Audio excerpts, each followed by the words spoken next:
देखिए, इस वीडियो में हम देखेंगे महिला कर्मचारियों के साथ भेदभाव रोकने संबंधी क्या कदम भारत उठा रहा है। यानी महिला कर्मचारियों के साथ भेदभाव नहीं होना चाहिए, उसके लिए भारत क्या कर रहा है, उन चीज़ों के बारे में बात करेंगे। सबसे पहले तो ये हम देख लेते हैं कि ये जो लेख है द हिंदू में प्रकाशित हुआ था 22 फरवरी 2024 को। तो उसके आधार पर ये लेख है हम तैयार कर रहे हैं या तैयार किया गया है। AFE-IAS के द्वारा इस लेख को तैयार किया गया है। महिला कर्मचारियों के साथ भेदभाव रोकने संबंधी जो भी कदम है वो हम देखेंगे।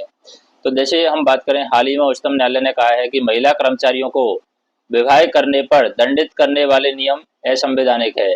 मतलब जो भी महिला कर्मचारी है वो विवाह करती है तो दंडित करने का जो नियम है वो असंवैधानिक है और ये लैंगिक भेदभाव और असमानता का गंभीर मामला है। मतलब महिलाओं को विवाह करने की कंप्लीट आज़ादी होनी चाहिए, कंप्लीट इंडिपेंडेंस है वो महिलाओं को होनी चाहिए। ऐसे पितृसत्तात्मक नियम से मानवीय गरिमाएं और गैर भेदभाव और निष्पक्षता के अधिकार का हनन होता है।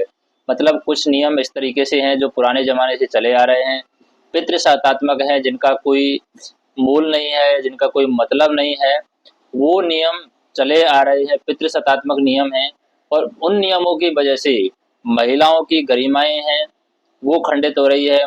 मानवीय जो गरिमाएं हैं महिलाओं की वो यहाँ पर खंडित हो रही हैं और उनके साथ पक्षपात हो रहा है, निष्पक्षता का हनन हो रहा है, यानी उनके अधिकारों का हनन हो रहा है। वो अपने अधिकारों का सही तरीके से इस्तेमाल नहीं कर पा रही हैं। किसकी वजह से नहीं कर पा रही हैं? क्योंकि पितृसत्तात्मक कुछ नियम बने हुए हैं, उनकी वजह से वो अपने निर्णय लेने में असमर्थ हैं। सेलिना जॉन के मामले में दिया गया शीर्ष न्यायालय का यह निर्णय नारी सशक्तिकरण की दिशा में बहुत बड़ा महत्व रखता है। तो सुप्रीम कोर्ट ने ये निर्णय है, सेलिना जॉन का एक मामला आया था उसके मामले में ये निर्णय दिया है। भले ही ये मामला सेना में महिलाओं के सम्मान, यानी सेना के अंदर महिलाओं को समान अधिकार दिया जाना चाहिए, इस चीज़ से रिलेटेड था, लेकिन हम बात करें सिविल में भी महिलाओं को आए दिन ऐसे भेदभावों का सामना करना पड़ रहा है। अक्टूबर 2023 और दिसंबर 2023 का आवधिक कार्यकाल डेटा बताता है कि सभी उम्र की महिलाओं की कार्यबल भागीदारी जो मात्र 19.9% है।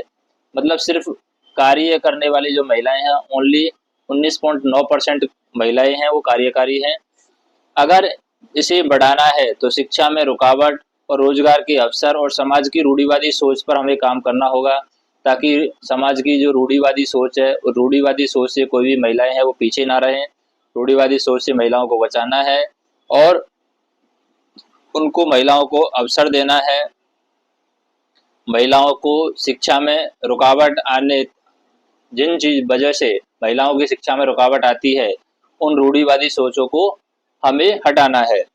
संयुक्त राष्ट्र के जेंडर स्नैपशॉट 2023 में साफ दिखाई देता है कि अगर लैंगिक भेदभाव को दूर करने के सक्रिय उपाय नहीं किए गए तो महिलाओं की अगली पीढ़ी भी घर के कामों में खपकर रह जाएगी।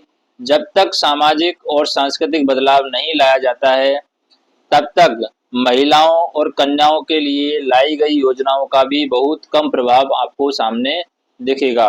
महिलाओं और कन्याओं के जीवन में ज़्यादा बदलाव योजनाओं की वजह से नहीं आएगा।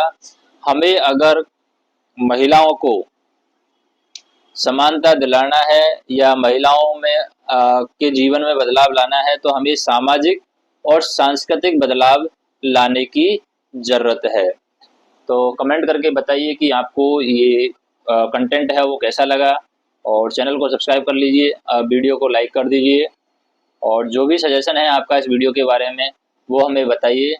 धन्यवाद।